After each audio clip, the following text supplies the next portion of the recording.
Assalamualaikum warahmatullahi wabarakatuh. Perkenalkan, nama saya Toba Pangestu, absen 31 dari kelas 10 AKL 2. Di sini saya akan bercerita atau storytelling sedikit tentang perjuangan Rasulullah SAW dalam dakwah di Mekah.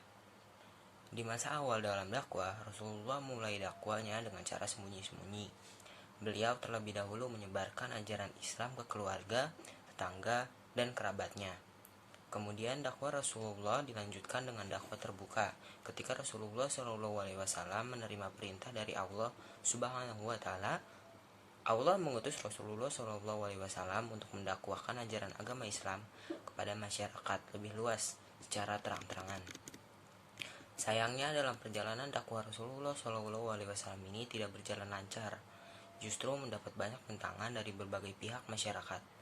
Banyak orang Mekah yang menentang Rasulullah SAW. Tentangan mereka juga bukan sekedar tentangan, melainkan dengan alasan karena takut akan kehilangan kedudukan, pengaruh, hingga takut kehilangan harta. Ketakutan yang mereka rasakan membuat mereka memusuhi Rasulullah dan Islam. Mereka menyiksa Rasulullah, mengancam untuk membunuh, hingga berusaha menyuap Rasulullah. Namun upaya itu tidak menggoyahkan langkah Rasulullah dalam berdakwah. Berikut adalah hal yang diajarkan Rasulullah. Rasulullah mengajarkan dua hal utama dalam berdakwah. Yang pertama yaitu kepercayaan terhadap keesaan Allah Subhanahu wa Ta'ala. Ketika Rasulullah berdakwah di Mekah, Rasulullah banyak menemui orang yang syirik. Mereka melenceng dari ajaran Nabi dan Rasul terdahulu yang mengajarkan bahwa Allah adalah satu. Banyak warga Mekah yang menyembah patung berhala yang merupakan buatan mereka sendiri. Ketika Rasulullah SAW ditunjuk Allah, beliau mulai berani menyeru kepada masyarakat Mekah kembali ke jalan yang benar untuk mengesahkan Allah. Dikisahkan dalam Al-Quran, saat itu Rasulullah mengajak masyarakat Mekah membayangkan jika dunia dan langit memiliki Tuhan-Tuhan selain Allah. Tentunya alam semesta akan hancur berantakan karena tidak teratur. Agar masyarakat Mekah mulai meninggalkan berhala yang disembahnya, Rasulullah mengingatkan mereka bahwa patung yang mereka buat atau berhala itu dan yang mereka sembah tidak memiliki kekuatan apapun. Kisah tersebut tercantum dalam surat Al-Hajj ayat 73.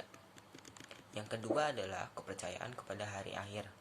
Rasulullah banyak mengingatkan masyarakat Mekah tentang adanya hari kiamat, kebangkitan manusia setelah mati, dan adanya hisab untuk mempertanggungjawabkan segala amal yang telah manusia lakukan di dunia. Segala cara telah Rasulullah lakukan, termasuk menyampaikan perihal tentang kebangkitan, kematian, dan hari kiamat yang ada dalam Al-Quran. Namun kaum kafir Quraisy saat itu tetap tidak mempercayai Rasulullah. Bahkan mereka menentang Rasulullah untuk menghidupkan kembali nenek moyang mereka yang telah meninggal, serta menyuruh untuk memberitahu kapan datangnya hari kiamat. Mereka yakin bahwa kebangkitan setelah kematian adalah sesuatu yang tidak logis dan tidak bisa ditangkap nalar. Mereka menganggap bahwa Rasulullah hanyalah orang yang berhayal dan menyampaikan sesuatu yang tidak masuk akal. Bagi mereka, kehidupan hanya ada di dunia saja. Selain mengajarkan dua hal utama di atas, Rasulullah juga menekankan tentang pentingnya akhlak dan berbuat baik kepada sesama, membuat Rasulullah menyerah.